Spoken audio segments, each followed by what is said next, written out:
Hello students, here is the Python program to calculate the total number of the currency notes of the each denominations as tens, 50s and the hundreds that are the cashier's needs to given for the given withdrawal amount, where the user is prompted to enter the withdrawal amount which is assumed to be in a tens, hundreds or the thousands.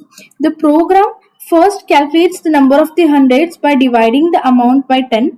It then updates the remaining amount. Whereas next it calculates the number of the 50s by dividing the remaining amount by